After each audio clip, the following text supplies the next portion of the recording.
भारत में धर्मांतरण का जो खेल लंबे समय से चुपचाप चल रहा था, वो अब एक खतरनाक मोड़ पर आ गया है। ये सिर्फ धर्म परिवर्तन की कोई साधारण प्रक्रिया नहीं रही, बल्कि इसके पीछे छिपा है एक संगठित नेटवर्क जो न सिर्फ मासूम युवाओं को अपने जाल में फंसाता है, बल्कि उन्हें आतंकवाद की राह पर भी धकेलता है। आगरा से शुरू हुई दो बहनों की गुमशुदगी की एक मामूली रिपोर्ट ने धीरे धीरे एक ऐसे नेटवर्क की परतें खोल दी जो कनाडा, अमेरिका, बांग्लादेश, कतर और यूएई जैसे देशों से फंडिंग पाकर भारत के विभिन्न शहरों में धर्मांतरण के नाम पर आतंक की फसल उगा रहा था। इस रिपोर्ट में हम आपको दिखाएंगे कि कैसे इंस्टाग्राम आईडी, फाइनेंशियल ट्रेल और एक बहादुर महिला अंडरकवर अफसर की मदद से ये पूरा जाल उजागर हुआ है। यहाँ हम आपको बताएंगे कि कैसे महिलाओं और लड़कियों का ब्रेन वॉश करके उन्हें आत्मघाती हमलों के लिए तैयार किया जा रहा था। ये एक डॉक्यूमेंटेड खुलासा है। भारत की आंतरिक सुरक्षा पर एक गंभीर सवाल भी है। साल 2025 के शुरुआती महीने आगरा के एक थाने में दर्ज होती है दो बहनों की गुमशुदगी की रिपोर्ट। एक 33 साल की और दूसरी 18 साल की। परिवार हताश था, लेकिन पुलिस के पास कोई ठोस सुराग नहीं था। मोबाइल बंद, कोई कॉल ट्रेस नहीं और कोई सीसीटीवी फुटेज उपलब्ध तक नहीं। लेकिन जब पुलिस ने तीसरी बहन से पूछताछ की तो सामने आए कुछ चौंकाने वाले तथ्य। पता चला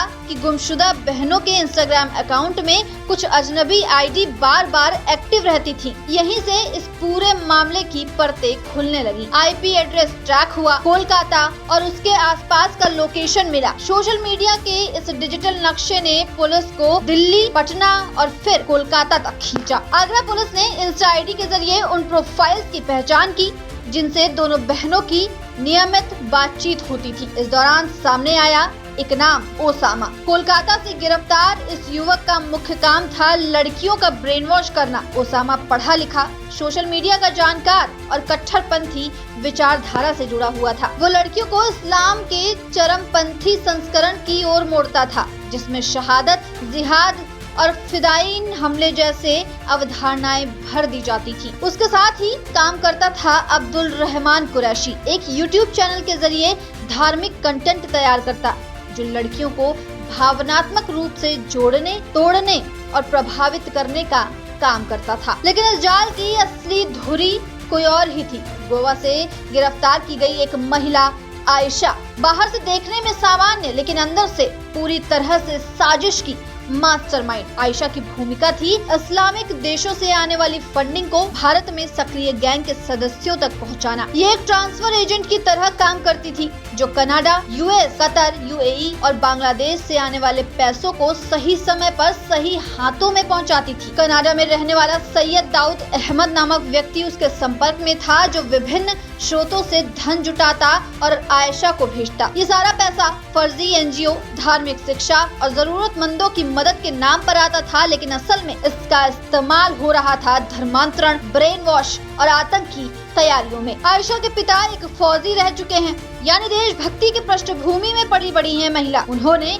आखिर क्यों देश विरोधी ताकतों का साथ चुन लिया? ये सवाल जांच एजेंसियों के लिए भी गहरा रहस्य बना हुआ है। आयशा का पति शेखर राय उर्फ हसन अली पेशे से वकील हैं, कोलकाता की एक अदालत में काम करता है, लेकिन उसकी असल भूमिका ये थी कि वो गैंग के लिए लीगल एडवाइजर बने। हर धर्मांतरण की कानूनी प्रक्रिया, फर्जी कागजात, दस्तावेजों में नाम बदलना, नया आधार, नया वोटर आईडी और यहाँ तक कि निकाह नामे तक, इन सब का जिम्मा शेखर के पास था। उसका काम था हर उस लड़के और लड़की को कानूनी संरक्षण देना जो इस नेटवर्क में शामिल हो चुके हों। दिल्ली से गिरफ्तार किया गया मनोज उर्फ मुस्तफा इस नेटवर्क का एक और अहम किरदार था। उसका काम था लड़कियों को एक राज्य से दूसरे राज्य में ट्रांसपोर्ट करना। उसने लड़कियों को ट्रेन से भेजने के बजाय बस का रास्ता चुना ताकि उन्हें ट्रेस न किया जा सके। वह उन्हें नए सिम कार्ड और मोबाइल फोन देता था ताकि उनका परिवार संपर्क तक न कर सके। एक बार लड़की इस नेटवर्क में प्रवेश कर जाती तो उसे एक नाम, एक पहचान और नई जिंदगी दी जाती,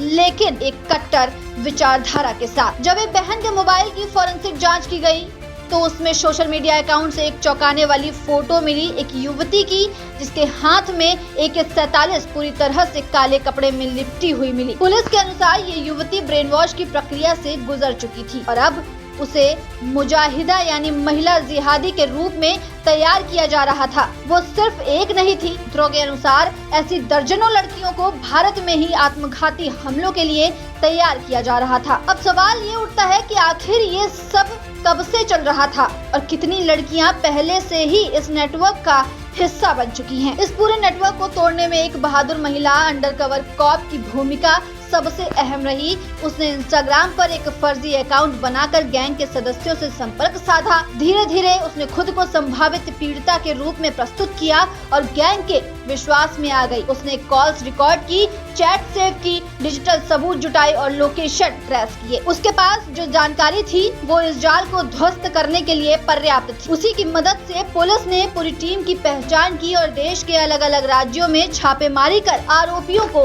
गिरफ्तार कर लिया। अब सवाल ये है कि जब भारत में ऐसे स्लीपर सेल इस तरह के फंडिंग और नेटवर्क के जरिए युवाओं को कट्टरपंथी बना रहे हैं तो हमारी एजेंसियों को और कितनी सतर्कता बरतनी होगी। क्या ये केवल धर्मांतरण का मामला है या इसके पीछे कहीं गहरा एजेंडा है भारत को भीतर से अस्थिर करने का? आतंकवाद, धर्मांतरण और डिजिटल ब्रेन वॉश, ये तीनों जब एक साथ चले तो इसका मतलब है कि देश के भविष्य और हमारे युवाओं को निशाना बनाया जा रहा है। इस पूरे मामले ने ये साबित कर दिया कि आज की लड़ाई केवल सीमा पर नहीं बल्कि हमारे मोबाइल, सोशल मीडिया और आसपास के मोहल्लों में भी लड़ी जा रही है। देश के दुश्मन अब बंदूक लेकर नहीं, इंस्टाग्राम आईडी बनाकर आते हैं और जब तक हम सतर्क नहीं होंगे वे हमारे विश्वास को हथियार बनाकर देश को चोट पहुंचाएंगे। अगर आप देश की सुरक्षा, युवाओं के भविष्य और सच्चाई के साथ हैं तो इस वीडियो को जरूर शेयर करें। ऐसे तमाम अपडेट्स के लिए बने रहिए दस्तक न्यूज़ 24 के साथ।